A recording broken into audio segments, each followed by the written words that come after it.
আসসালামু আলাইকুম। সন্ধে ৭টা। বাংলাদেশ বেতার, রাজশাহী। স্থানীয় সংবাদ পড়ছি সাজরিন খান খুশবু। রাজশাহীতে নানা কর্মসূচির মধ্য দিয়ে জাতীয়তাবাদী কৃষক দলের ৪৪তম প্রতিষ্ঠাবার্ষিকী উদযাপিত হয়েছে। আজ বিকেলে কৃষক দল রাজশাহী জেলা শাখার উদ্যোগে নগরীর বাটার মোড় থেকে একটি বর্ণাঢ্য শোভাযাত্রা বের করা হয়। শোভাযাত্রাটি নগরীর বিভিন্ন সড়ক প্রদক্ষিণ করে সাহেববাজার জিরো পয়েন্টে মিলিত হয়। এ সময় বক্তব্য রাখেন রাজশাহী জেলা কৃষক দলের আহ্বায়ক শফিকুল আলম সমাপ্ত। তিনি বলেন, ভারত স্বৈরাচার শেখ হাসিনাকে আশ্রয় দিয়ে বাংলাদেশের কোটি মানুষের মনে আঘাত দিয়েছে।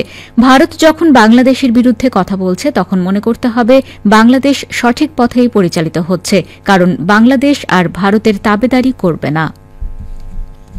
এদিকে পাবনা জেলা কৃষক দলের নেতাকর্মীরাও প্রতিষ্ঠাবার্ষিকী উপলক্ষে দিনব্যাপী নানা কর্মসূচি পালন করেছে।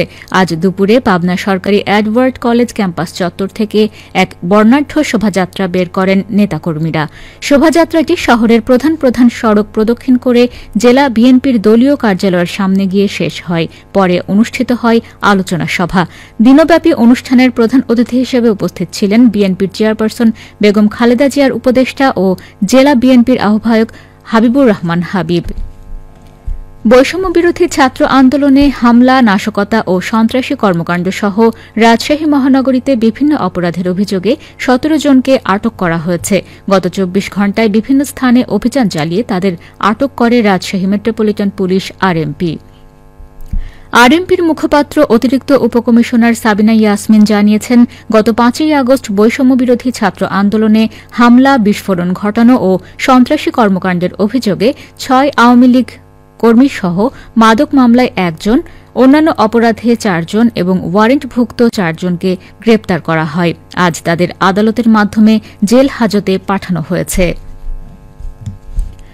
জয়পুরহাটের কালাই থানার পার্বতীপুর গ্রাম থেকে পালিয়ে আসা এক কিশোরকে উদ্ধার করেছে রাজশাহী মেট্রোপলিটন পুলিশ। পরে তাকে পরিবারের কাছে হস্তান্তর করা হয়। আজ বিকেলে মেট্রোপলিটন পুলিশের মুখপাত্র অতিরিক্ত উপকমিশনার সাবিনা ইয়াসমিন এ তথ্য জানান। তিনি আরও জানান, ওই কিশোর তার বাবার উপর অভিমান করে বাড়ি থেকে বের হয়ে ঢাকা, চট্টগ্রাম ঘুরে রাজশাহীতে আসে। গত ৯ ডিসেম্বর কোর্ট স্টেশন মোড়ে উদ্দেশ্যহীনভাবে ঘোরাফেরা করছিল। এ সময় কাশিয়াডাঙ্গা থানার টহল পুলিশ শিশুটিকে থানায় নিয়ে যায়। পরে তার দেয়া তথ্য অনুযায়ী পরিবারের সাথে যোগাযোগ করে পুলিশ। এরপর তাকে তার বাবার কাছে হস্তান্তর করা হয়। বগুড়ার আদমদীঘির সান্তাহার পৌরসভার আয়োজনে জন্ম নিবন্ধন করা ৪৫ দিনের শিশুদেরকে বিশেষ পুরস্কার দেওয়া হয়েছে।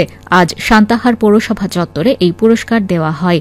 সান্তাহার পৌরসভা প্রশাসক ও আদমদীঘি উপজেলা নির্বাহী অফিসার রুমানা আফরোজের সভাপতিত্বে প্রধান অতিথি হিসেবে বক্তব্য রাখেন স্থানীয় সরকারের বগুড়া জেলার উপপরিচালক মাসুম আলী বেগ।